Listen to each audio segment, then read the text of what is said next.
Stop. Do any of your studies on reactions to terrorism remotely measure the effects of gender bias? Do they? Is that something you've actually studied? Or are you just assuming it's not there? Because I think that's a very dangerous assumption. You'd think that if you're going to run a female candidate, then you'd have done this research and tried to figure out ways to use that gender bias to your advantage.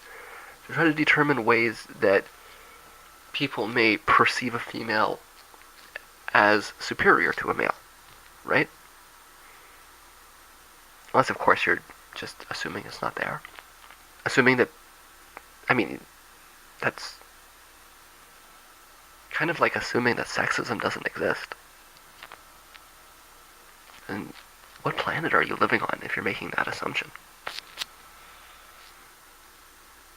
I mean, this is an election for the presidency. You'd think that you'd have taken this seriously enough that you'd know because you'd have studied it.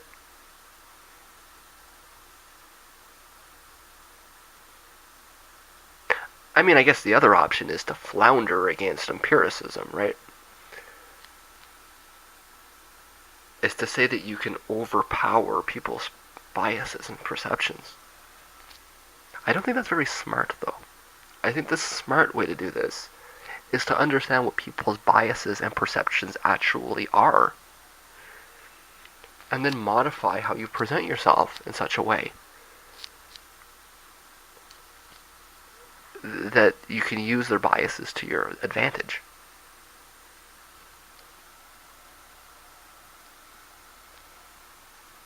Otherwise, I might, unfortunately, propose that your flailing against reality is going to lead to defeat. And then nobody wins except those other guys, who are no doubt laughing at you for your foolishness.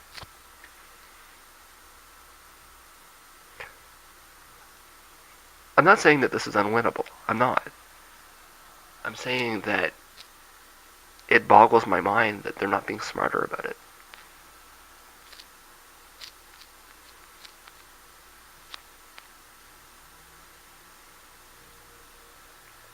You know? To think that you can just, it's all just public image. That if you get her up there and you make her sound tough and you make her, then that's going to overpower, millennia of patriarchy. Yeah, you can overpower patriarchy with a photo op. It's crazy. No, it's not. It's not crazy. It's stupid. It is. It's stupid. To think that you can overpower patriarchy with a photo op is stupid. Doesn't mean you have to succumb to it. It means that you could perhaps find ways to pervert it, which you'd think she's very good at.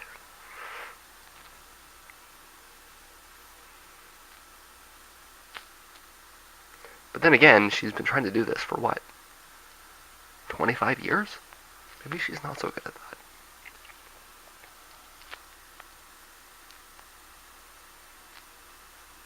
I don't think that the first female president is going to win on a platform of security and military. I think she's going to win on a platform of economics. Like Thatcher and Merkel did. Thatcher didn't run on the military. She made sure to pick on some islands out there to make her look tough afterwards. But she didn't run on her military expertise. Nor did Merkel. They ran on the ability to present themselves as strong fiscal managers. And they no doubt were keenly aware of the fact that they exist within they still exist within a majorly patriarchal society that is going to limit perceptions that way.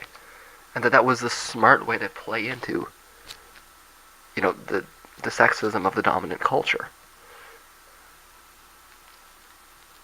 And let us not pretend that electing a female head of state eliminates all bias. Of course not. The hard work, the important work is done after she wins, not before she wins, right? I'm just getting no indication that anybody bothered to do any studies on this. And that kind of bothers me, because this is, like I say, this is a very dangerous experiment.